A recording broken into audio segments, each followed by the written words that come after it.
Hello guys, welcome to my YouTube channel. Remember the last time you used your card or used your UPI at your favorite store or restaurant?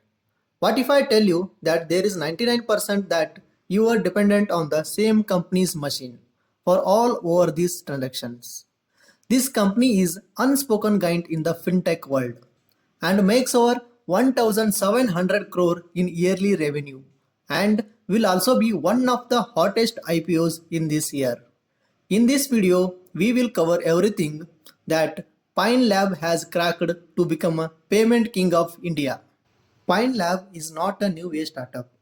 Their roots go back more than 20 years ago to 1998, when these three co-founders took the bet on the era of modern payment on petrol pumps using loyalty-based cards. Since then, the company journey has been anything but smooth. In fact, two out of three co-founders left just after a few years. Lokveer was the only co-founder who remained, and the company went through multiple pivots under him. Cut to now, the company is being led by Amrish Rao, who is the CEO right now, and Lokveer still serves as the chairman. In fact, between 2002 2010, they were only about helping petrol companies and nothing else. They even made a lot of interesting tech solutions for the petrol clients to help them sign various fuel machines and a lot of other interesting stuffs. So, overall, the DNA of software plus hardware approach was the deep into the company signed the day one. But no one knew that 15 years later they had been dominating the payment space. Which brings me to verify first thing they cracked, which is the first mover advantage. In India's rapidly changing finance landscape, look, the very first thing we need to understand is that nothing in this game is only about having the best device. The moat is way deeper. It's in the right retention strategy, right acquisition strategy, and also right tech. In fact, you would be shocked to know that no one hardly in the industry makes their own POS device. Most of these devices come from China and PAX technologies. One of the Chinese companies make machines for many of the players. Back in 2005 to 2015 era, no one was really taking card payment so seriously. In fact, after 2005, card payment rather saw decline because of the excessive amount of non-payments and frauds. But as guidelines improved and banks became smarter, credit card usage started picking up. There was a transition from physical money to digital money. But the biggest moment that changed it all was 2016, the year of demonetization, a time that established digital payment as India's new currency. People were using either cards or QR code, but no one was using cash. And Pine was at the center of it all to solve the integrated QR code and card problems. And if you look at this chart, you would see that from 2015 to now, credit card transactions have been increasing 10 times. People have been using credit cards despite the UPI growth, and the average spends per card for credit card brands have been increasing as you see here. By the way, the industry average for annual spends on cards has also increased to 2 lakhs right now. But the question is, how did Pine beats competition from banks and players like MSwipe, EasyTab, and Innovate? And obviously, the market has changed, and Pine has to deal with more and more players right now, like Paytm, MobiKwik, and RazoroPay. We talk about this in depth later in the video, but we need to understand the three problems that were in the market. The first problem retailers had that they wanted a fast like device that had all the options of QR, EMI and all the jazz, and basically would accept transactions from all the banks. Second, these retailers wanted low card fees. This card fee is also known as MDR or merchant discount rate. It is basically a fee that retailer pay for the entire transaction.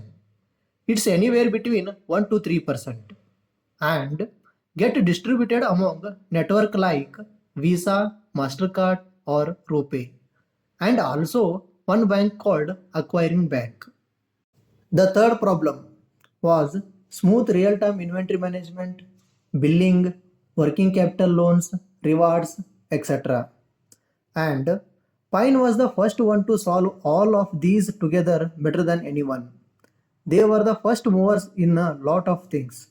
They brought Android devices that were fully touch and had everything on the cloud. They added another layer of real-time inventory management system in the same machine. They also solved for customer engagement program using the customer data and also solved value added stuff like BNPL, EMI, QR features and everything. So in a nutshell, while everyone in the market was figuring out how to solve the payment problem, Pine was thinking about how to solve all of the problems for the retailers which are related to payments.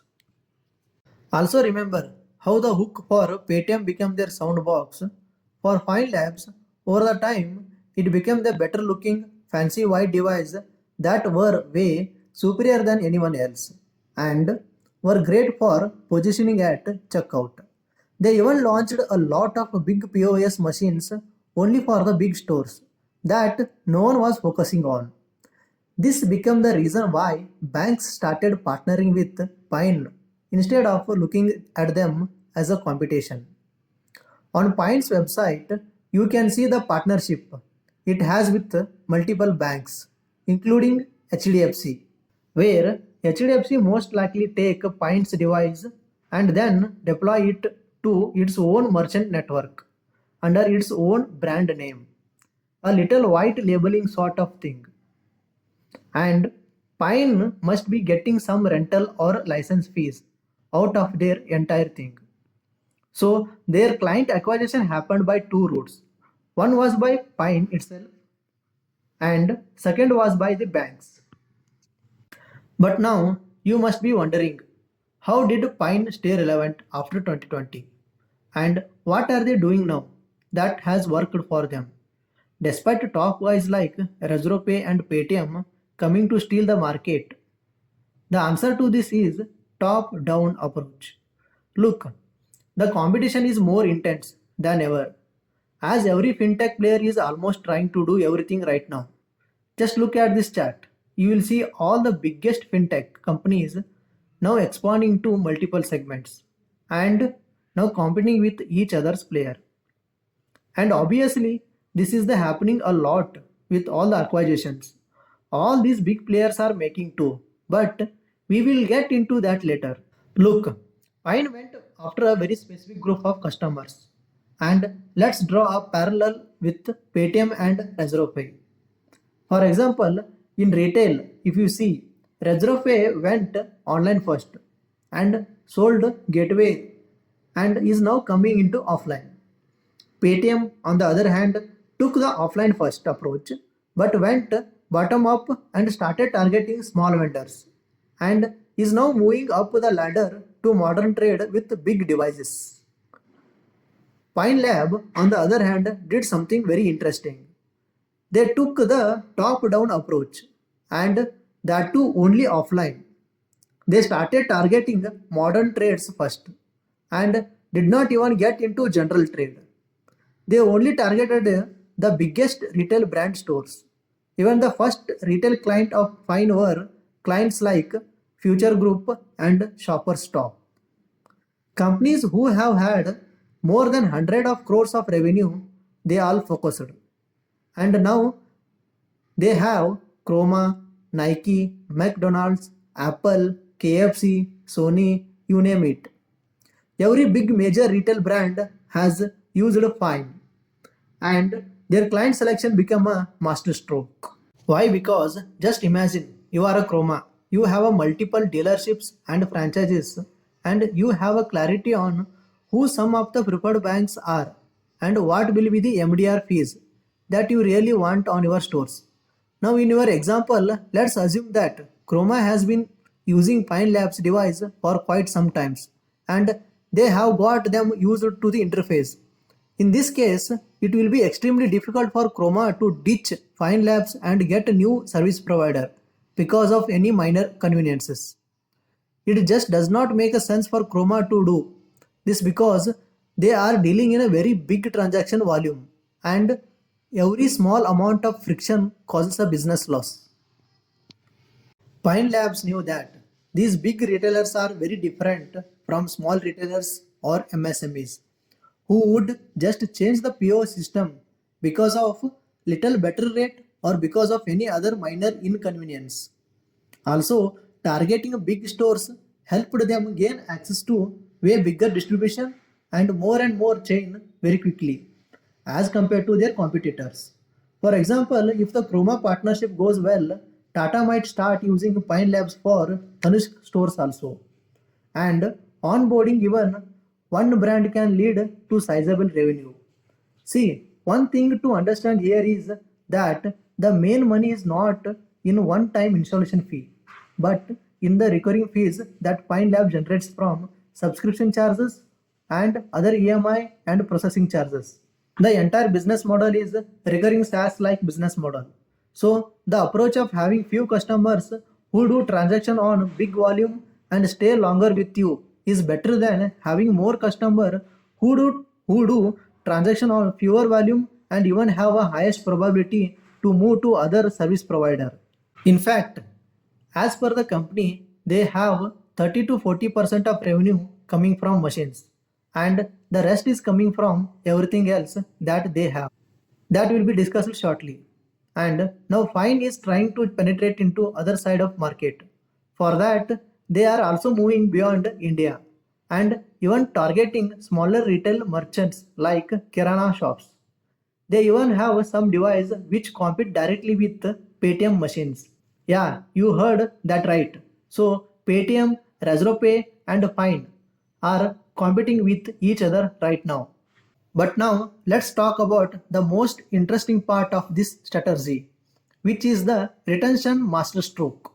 By the way, in the offline business world, it is called as key account management (KAM).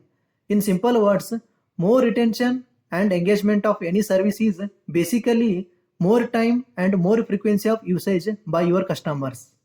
And more time, more usage by your customer means more money they spent on product or service, which is equal to more revenue you get. Or the secret source for doing this by Fine is simple. They don't let any other retailers use other fintech companies for any other solution. And they provide every solution that the retailers need by themselves. But that would be extremely very hard, right? You would have to hire and do R&D, etc. for everything. The answer to this is that for all of this value added service, Pine acquires other fintech companies. Just look at the chart. They acquired Plural, SEU, and Quix for end-to-end online payment solution. All of these competes with Razorpay, PayU, BillDesk in the market. In fact, I was shocked to know that they have a 80% market share in this category. And any brand you can think of does the prepaid and gift card thing through them. Even Amazon. They even acquired Solito Wellness for employee and staff care of the store. And all of these acquisitions together make sure that the core customer, which is the big retailers, stay more engaged with their service. So Pine does one thing very beautifully. They just pitch all of their value added service to their old clients and make them more strikes by doing this.